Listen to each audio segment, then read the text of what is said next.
الدنيا كي ندعو إلى الله لننشر الخير في الكون الذي حار ونرسل العطر من روض المنزل. السلام علیکم دوستو، میں ہوں غلام فیاض اور آپ دیکھ رہے ہیں YouTube channel learning Quran for all. دوستو آج میں آپ کو حضرت موسیٰ علیہ السلام کا قصہ سنانے جا رہا ہوں. عنوان ہے لیکن وہ نادان تھا. شروع کرتے ہیں.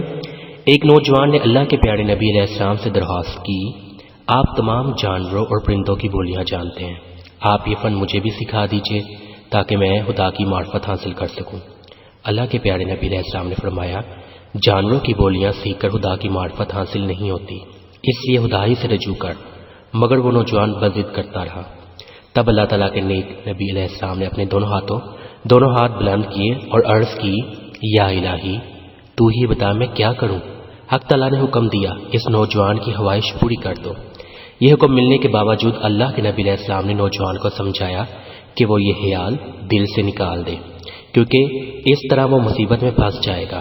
اس پر نوجوان نے کہا، بہت بہتر، میں تمام جانوروں کی بولیاں سیکھنے کی بجائے صرف 2 جانوروں یعنی اپنے گھر کے کتے اور مرغ کی بولی سیکھنا چاہتا ہوں.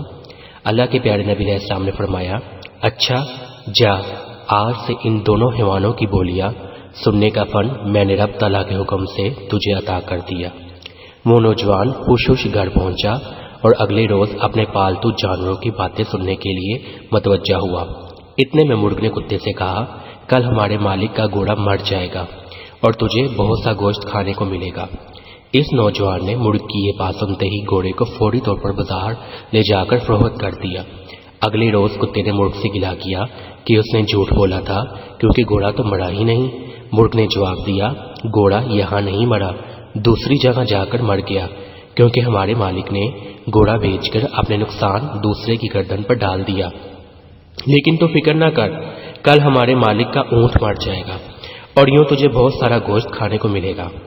نوجوان نے جیسے ہی مرغ کی بات سنی، اونٹ کو بازار میں لے جا کر بیچ دیا اور دل ہی دل میں بہت خوش ہوا کہ ان جانوروں کی بولیاں سیکھ کر فائدے ہی میں رہا، جبکہ اللہ کے نبی علیہ السلام نے تو خواہ مہا ڈرا ہی دیا تھا. تیسرے دن کتے نے گرا کر مرغ سے کہا، یار تو بڑا فریبی نکلا، اونٹ نہیں مرا. مرغ نے جواب دیا، اب وہ اونٹ جس بدنصیب نے خریدا تھا اس کے گھر جا کر مر گیا ہے.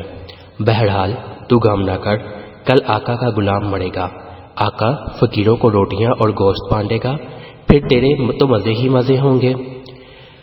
مرغ کی یہ بات سنتے ہی نوجوان نے اپنے غلام کو ایک شخص کے ہاتھ فوری طور پر فروخت کر دیا. چوتھے دن کتے نے انتہائی غصے میں مرغ سے کہا، اے جھوٹوں کے سردار، تیری یہ دروغ گوئی کب تک چلے گی؟ آخر کب تک تو مجھے ایسے دلاسے دیتا رہے گا؟ مرغ نے جواب دیا، میں قطعاً جھوٹ نہیں بولتا، لیکن اب تو خوش ہو جا کیونکہ کل یقینی طور پر ہمارا آقا خود بخود مر جائے گا. کاش ہمارا مالک اتنا سمجھتا کہ ایک نقصان سینکڑوں نقصانوں کو صدقہ ہوتا ہے. مرغ نے کہا، کاش ہمارا مالک اتنا سمجھتا کہ ایک نقصان سینکڑوں نقصانوں کا صدقہ ہوتا ہے. ہمارا مالک مال کے نقصان سے تو محفوظ رہا لیکن اپنی جان گوا بیٹھا. کل ہمارا مالک مرے گا تو اس کے وارث دیگے چڑھائیں گے اور یوں تجھے بہت کچھ کھانے کو ملے گا. نوجوان نے مرغ کی زبانی اپنی موت کی خبر سنی تو بدحواسی کے عالم میں خدا کے سچے نبی علیہ السلام کی خدمت میں حاضر ہوا اور فریاد کی کہ اسے موت کے فرشتے سے بچا لیا جائے. اللہ کے برگزیدہ نبی علیہ السلام نے فرمایا، اس میں ڈرنے کی کیا بات ہے؟ فوراً بازار جا اور اپنے آپ کو بھی بیچ ڈال اور یوں جو رقم ملے اس سے اپنا خزانہ بھر لے. ابھی اللہ کے پاک نبی علیہ السلام کی بات پوری بھی نہیں ہوئی تھی کہ نوجوان کا دل گھبرایا. اس نے ایک ہچکی لی اور اپنی جان مالک حیات و ممات کے حوالے کر دی.